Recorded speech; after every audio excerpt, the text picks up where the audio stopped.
Kamusta ka at welcome sa Grow in Christ. Ngayon pag-uusapan natin, pwede bang mawala ang salvation o kaligtasan? Pero bago tayo magsimula, to support this channel at para palagi kang updated sa mga bagong videos at sabay tayong lumago sa pananampalataya, mag-subscribe at i-click ang notification bell para palagi kang updated. Maraming believers ang nagtatanong kung nawawala ba ang salvation, lalo na kapag may Christian na nagkakasala o nagkakaroon ng struggle sa kanyang faith. Pero bago sagutin iyon, kailangan muna nating maintindihan kung ano talaga ang salvation ayon sa Bible. Hindi ito nakukuha sa sariling effort o good works, kundi biyaya ng Diyos. Kapag tama ang pagkaintindi natin dito, mas masasagot natin ang tanong na kung pwede ba talaga itong mawala. Sabi ni Jesus, ang tunay na sa Kanya ay ligtas sa Kanyang kamay. Hindi ito base sa lakas ng faith ng isang tao o sa mga good works na nagawa natin, kundi sa ginawang sakripisyo ni Kristo para sa atin. Ang kaligtasan ay nakasalalay sa Kanya, hindi sa atin. Mas mahalaga kung paano tayo hinahawakan ng Diyos kaysa kung gaano kalakas ang kapit natin sa Kanya. May mga matitinding warning sa Bible na minsan ay nami-misinterpret ng ilan bilang patunay na nawawala ang salvation kapag tayo ay nagkakasala.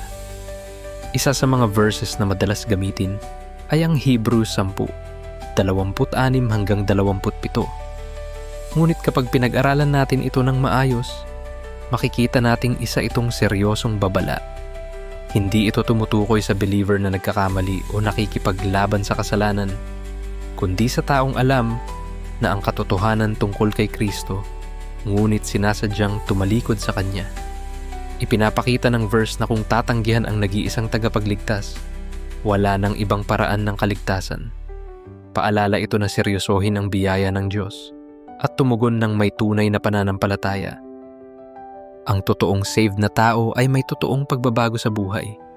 May mga struggles pa rin lalo na pagdating sa sin, pero kahit paunti-unti ay tuloy-tuloy ang pagbabago dahil kumikilos ang Diyos sa buhay niya. Hindi perfection ang patunay ng salvation, kundi ang patuloy na paglapit kay Kristo at pagbabago ng direksyon ng buhay.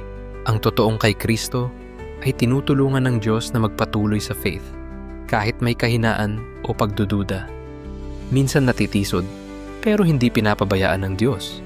Ang perseverance ay patunay na gumagawa ang biyaya ng Diyos sa buhay ng believer hanggang sa katapusan.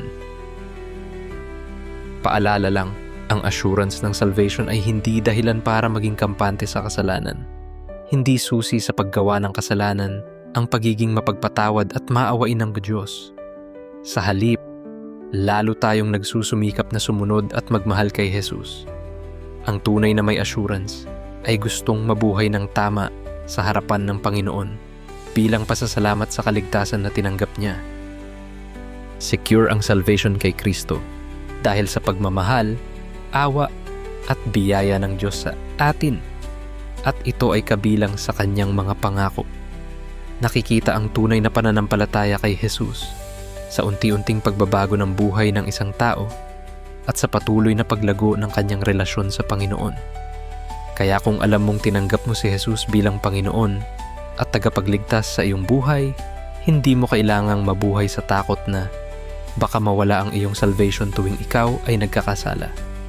Kapag tayo ay nagkakamali, lumapit agad tayo sa Diyos, humingi ng kapatawaran at talikuran ang kasalanan. Tapat ang Diyos na magpatawad at ibalik tayo sa tamang landas kapag tayo ay lumalapit sa Kanya ng buong puso. Maraming salamat sa panonood at pag-aaral kasama namin ngayon. Sana ay nakatulong ito para mas lumalim ang pananampalataya mo.